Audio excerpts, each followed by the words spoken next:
Will this week see both Jorrel Hato and Xavi Simons become Chelsea players?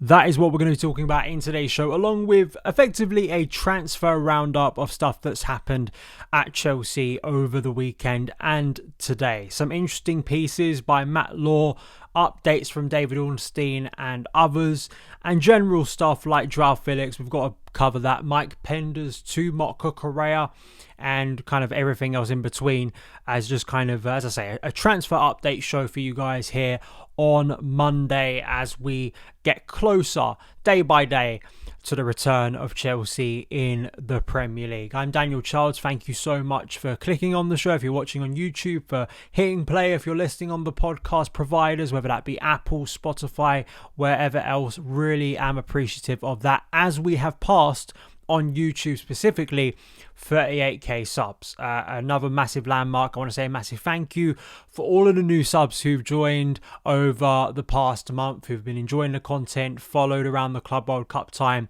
and have kept showing up for the videos since and the podcast since. So thank you so much for that support, and we can hopefully reach the huge goal of 40k subscribers by the end of 2025. But given the way we've gone over the past month, maybe we can do that a little bit sooner. So thank you once again for your support, and hit the like button if you're enjoying the content and want to make the show bigger and better. So I think the best place to start in terms of concrete transfer news, or at least the deal incoming wise that looks most likely to be done, is Jorrel Hato. Not that surprising. We obviously had brilliant Michael Statham on the show last week, Eredivisie expert. Please go and check out that podcast if you haven't already, because we do a deep dive into the player, what he can bring, his strengths and weaknesses. Found it really revealing about the player. So if you want some more insight from someone outside of Chelsea who've extensively watched Hato for Ajax and the Netherlands, that was a good podcast. But we know from David Ornstein at Chelsea are closing now in on a deal to sign Hato. It looks like personal terms have obviously been in place for a while. There's discussions going on between Chelsea and Ajax, but it's getting nearer.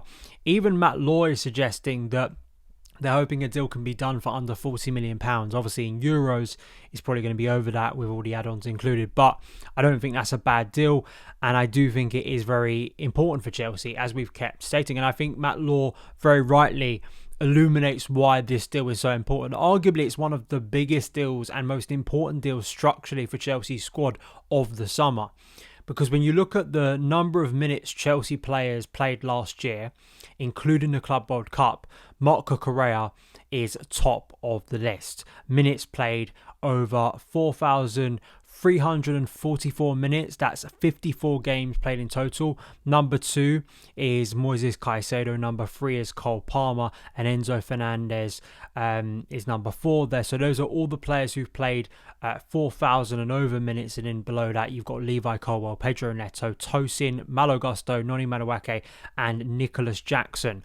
So in terms of number of minutes, we know Correa had to field so much because, unlike other areas of the squad, there was no suitable depth. Yes, it was kind of makeshift at times where you could put Achimpom, you could put Gusto, you could put Reece over to that side. But now we have, it looks like, a suitable left back. And I think Jorrel Hato hopefully is going to fulfill that role in terms of depth, but also quality to challenge for first team minutes. I think it's also right to mention reports over the weekend about Al Nassr, the Saudi club where Cristiano Ronaldo is at, apparently interested in Motko Correa, but that's been quickly rubbished, and rightly so, because we can't be letting Correa go just because we're signing a new left back.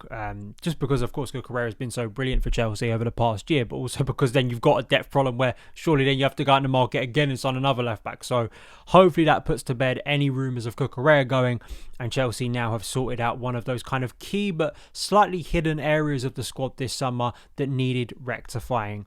But obviously the other Dutch name that we're heavily linked to at the moment is Xavi Simons. The latest is that Chelsea are preparing a formal offer for Simmons following positive talks with Leipzig. This is from Ben Jacobs. Matt Law also talking about this in terms of working towards signing Simmons. But that, firstly, not seeming to stop the potential pursuit of Alejandro Garnacho, another name that seems to just never go away. So Matt Law saying in his piece that Chelsea retain an interest in Garnacho, and Simmons arriving will not necessarily close the door on a deal for the United winger, which is mad, really. Still mad to me. I was having a conversation with some Chelsea fans and in recent days about this. I've talked about depth, and I'm a big advocate that the squad needs depth this summer. But after Simmons, really it makes no sense. And then we've talked about Garnacho and why I don't think he'd be a great move for Chelsea. On top of that, it just doesn't make a lot of sense. Yes, there is the possibility still that Nicholas Jackson could leave. Seems every couple of days we have, is Jackson going? Is there interest? I think that Jackson, like many Chelsea players, are not for sale. They are up for sale. I think there are very few Chelsea players in the current squad, in this current model of Chelsea under this ownership, are not for sale and not available for a price. But it's whether anyone is going to front the price that is going to get Jackson out of Chelsea. And I just am still firmly of the belief that Jackson, whatever you think of him, handing those goals to a potential rival for Champions League football, I just don't think it makes sense. And I think it's right that Chelsea are putting a high price on that goal return, even if it isn't the greatest goal return. I think it is valuable to the current Chelsea squad, and why I think you'd keep Jackson at least for one more season, in my personal view. So there's that. So we have the potential incomings. I do kind of think, talking about a formal offer for Xavi Simons, I think because discussions have clearly been going on for so long, and because sometimes the reporting is kind of a little bit behind what's actually going on, you'd think Chelsea putting an offer forward at this point is kind of effectively they have a great gauge on where the situation is, which is probably why I wouldn't be too stunned in upcoming days if we have David Ornstein reporting that a deal has been agreed, because they're not firing off in the dark here. They're not, firing off a bid in the hope that it gets accepted. I think there is probably an expectation from both sides, the player side, that there is a likelihood this deal will come to fruition. I think it obviously will cost more than Jorrel Hato. I don't expect Chelsea to get Xavi Simons on the cheap, and I don't think Leipzig will be doing that, and I think it'd be stupid of them to let him go on the cheap. But I do get the sense, like with both of these deals, that they're accelerating quickly,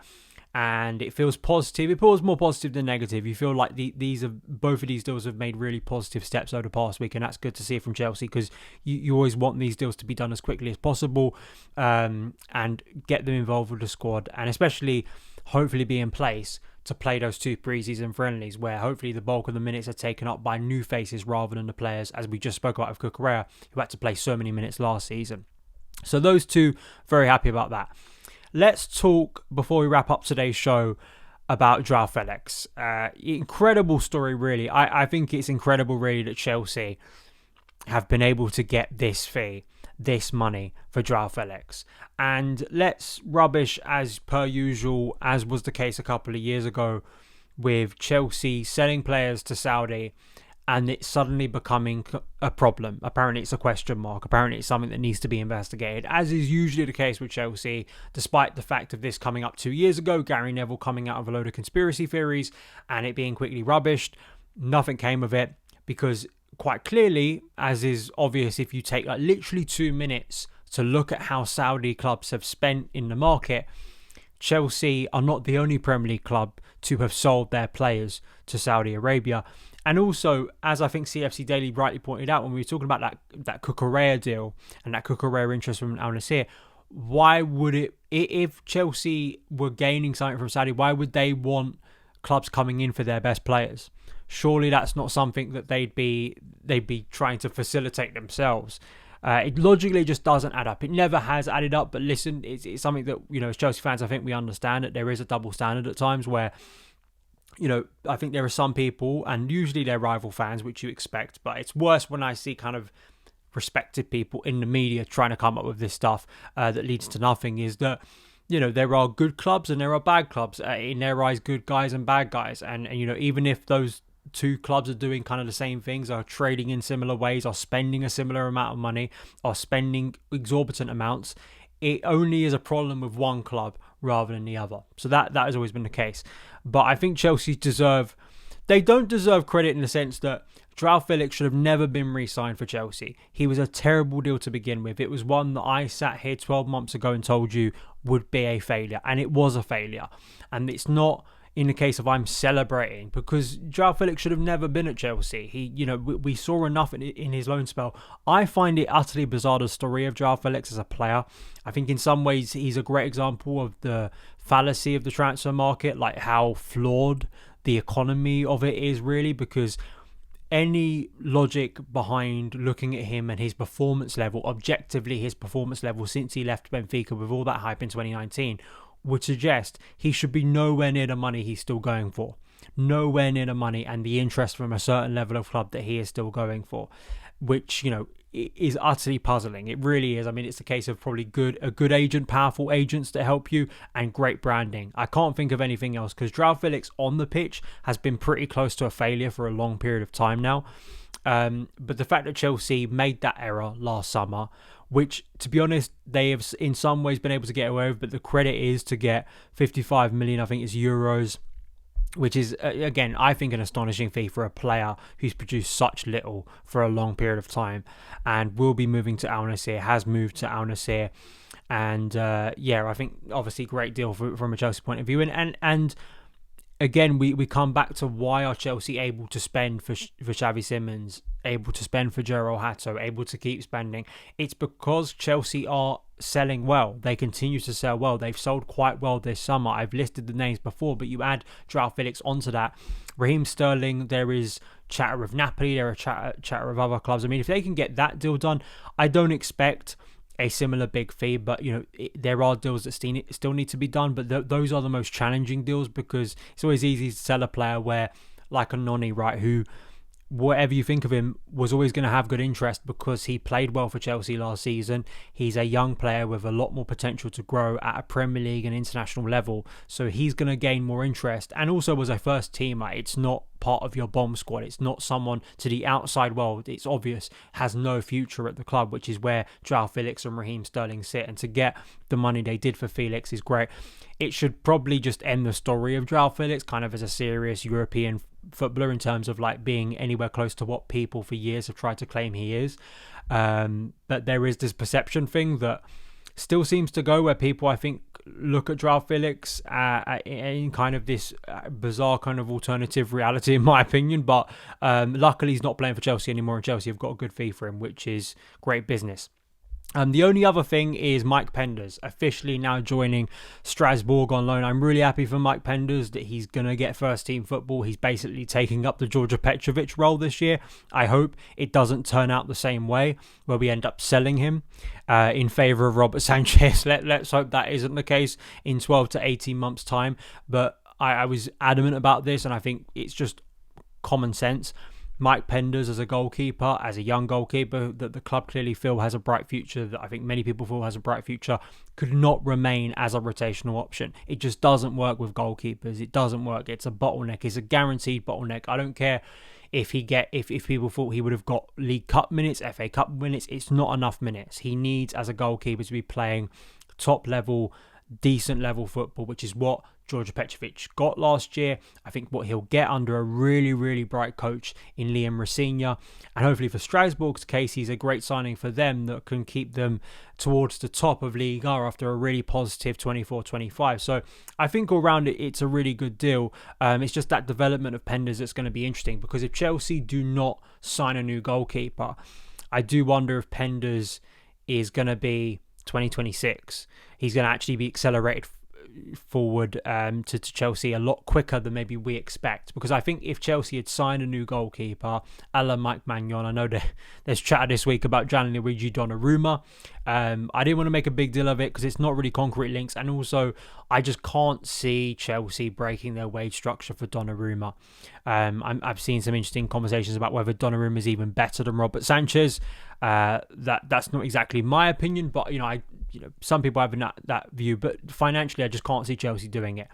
So until Chelsea actually make a concrete move for another goalkeeper, I do think that if Penders has the sort of season Petrovic just had, and he really does excel, I do think maybe 2026 will be the time that Mike Penders returns to Chelsea and is able to play first team football. So it may not be as long, because I think if you would have bought a goalkeeper like Maignan, who would have been here 2-3 years, let's say, you're pushing that back, and then you have to think about what Penders is going to do for the time being to develop and grow and get better, because he surely the idea is for him to basically be a Courtois regen. I know that's very, very FIFA chat and simplistic analysis, but that kind of is the idea, is that it will be a Courtois check situation where eventually Penders will be ready to fulfill the first choice role at Chelsea.